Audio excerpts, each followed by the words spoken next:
Hello friends, কেমন আছেন সবাই? আবার অনেক দিন পর এলাম আমি, কারণ আমার শরীর অসুস্থতার জন্য আমি ভিডিওগুলো করতেই পারছি না। যাই হোক, প্রথমেই জানাই শ্রাবণীস কিচেন চ্যানেলে সবাইকে স্বাগত। আশা করি নতুন বছর সবাইকারই ভালো কাটছে আর ভালো কাটুক, এই কামনাই করি। আজকে আমি একটা বানাচ্ছি ফুলকপি রোস্ট বা মালাই, যেটাই বলবেন, মানে দুটোই বলা চলে। তা প্রথমে এত বড় ফুলকপি তো আমি অতটা নেবো না, অর্ধেকটা একটু বেশি নেবো, নিয়ে বাকি অর্ধেকটা রেখে দেবো। নিয়ে ফুলকপিটাকে আমি আগে কেটে নেবো, একটু বড় বড় ফুলই কাটবো। যেহেতু আমাদের বাড়িতে লোক সংখ্যা কম আর তরকারি খুব একটা বেশি আমাদের কেউ বেশি খায় না, সেই জন্য আমি আমার মতন করে করছি, আপনারা আপনাদের মতন করেই করবেন। এই কপিটাকে এবার আমি ফুলগুলোকে বড় বড় করে ডুমো ডুমো করে সমস্ত কেটে নেব। কেটে নিয়ে ফুলকপির ভেতরে অনেক সময় তো পোকা থাকে বা যাই থাকুক, তা আমি এই ফুলকপিটাকে কেটে নিয়ে একটু গরম জল বসিয়েছি, সেই গরম জলের মধ্যে দিয়ে ফুলকপিটাকে ভিজিয়ে রাখবো। কারণ এটাকে আমি সেদ্ধ করলেও ভালো হবে না, কোনো কিছু হবে না, যেহেতু জার্মস তো থাকে সব জিনিসেরই, কাঁচা সবজি বলুন আর যাই বলুন। তা আমি সেই জন্য গরম জলে এটাকে মিনিট 30-এর মতন ভিজিয়ে রেখে দেবো। তারপর আমি এটাকে তৈরি করব। এই দেখুন কাটা হয়ে গেল। এবার আমি কড়াই বসিয়ে দিয়েছি, ফুলকপিটাকে তুলেও নিয়েছি, নিয়ে আমি এটা রিফাইন্ড অয়েল দিলাম, দিয়ে তারপর আমি এই তেলটা গরম হতে হতেই একটু বাটার দিয়ে দেবো। আমি তেলের মধ্যে বাটার দিয়ে করেছি, খেতে একটু টেস্ট বেশি হয়। তা তেলটা একটু হওয়ার পরে আমি বাটারটা দেবো, কারণ বাটার গলতে তো বেশিক্ষণ লাগে না, খানিকটা, মানে খুব যে দিয়েছি তা না, সামান্য পরিমাণেই দিয়েছি। দিয়ে আমি ফুলকপিটাকে এবার দিয়ে দেবো। ফুলকপিটাকে জল ঝরতে দিয়েছি আমি, দিয়ে এই ফুলকপিগুলো এবার সব দিয়ে দেবো, দিয়ে খানিকটা ভাজা ভাজা করে নেব। তারপর একের পর এক মশলা যেগুলো আছে সেগুলো সব দেবো। এর আগে আমার প্রথমে দেওয়া উচিত ছিল তেজপাতা, গরম মশলা আর জিরে। আমি সেটা না দিয়ে ভেবেছিলাম কপিটা ভেজে তুলে নেব, কিন্তু দেখলাম তেল অতিরিক্ত হয়ে যায়, তেলের জিনিস আমাদের কেউ বেশি পছন্দ করে না। তাই জন্য আমি এই কপিটার মাঝেই খানিকটা সরিয়ে দিয়ে যে তেলটা রয়েছে সেই তেলের মধ্যেই সব দিয়ে দেবো। দিয়ে এবার কপির সঙ্গে একসঙ্গে সব ভেজে নেবো, কষে নেবো। কষে নিয়ে তারপর আমি মশলাগুলোকে সব দেবো। কপিটাকে একটু হালকা লাল করতে হবে, একবারে লাল নয় আর একবারে সাদা ধাকধাকে থাকবে সেটাও না, মানে দেখতেও ভালো লাগবে, খেতেও ভালো লাগবে, সেরকমভাবেই কপিটা ভেজে নিতে হবে। তারপর কপিটা এই ভাজা হয়ে গেলে তারপর আমি দেবো, প্রথমেই দেবো আমি এতে আদা টমেটোর পেস্ট, তার সঙ্গে লঙ্কা বাটা আছে, কাঁচা লঙ্কা বাটা আছে, এই পেস্টটা এবার দিয়ে দেবো। পেস্টটা দেওয়ার পর শুকনো মশলা যেগুলো রেখেছি সেই শুকনো মশলাগুলো দিয়ে দেবো।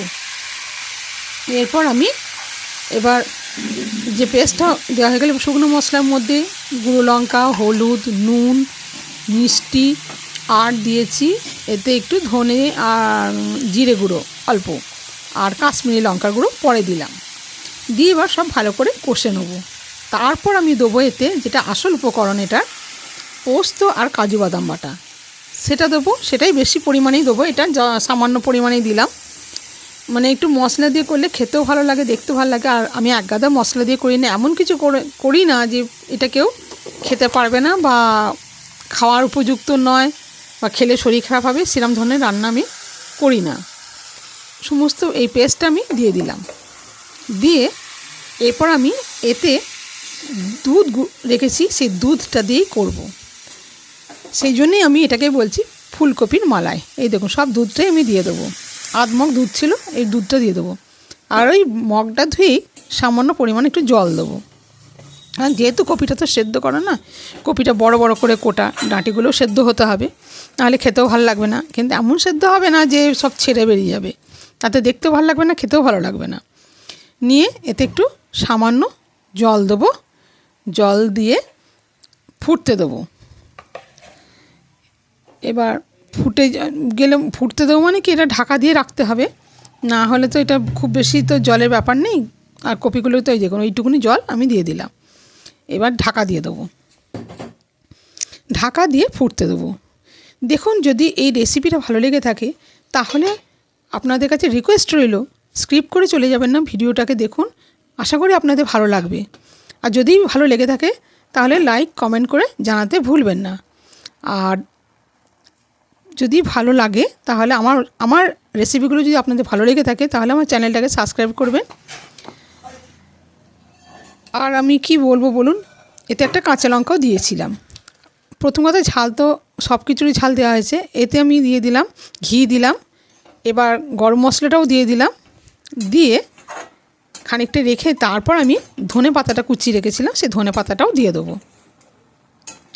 দিয়ে ওই গ্যাসের ওভেনে বসিয়ে রাখবো মিনিট 5-7 মতন। তারপর আমি নামিয়ে এটা গরম গরম সার্ভ করব। এটা এত সুন্দর খেতে হয়, আপনারা যদি ট্রাই করেন তাহলে বুঝতে পারবেন কত সুন্দর খেতে। এই দিয়ে শুধু ভাত খাওয়া হয়ে যাবে, ভাতে বলুন রুটিতে বলুন সবেতেই ভালো লাগে এটা।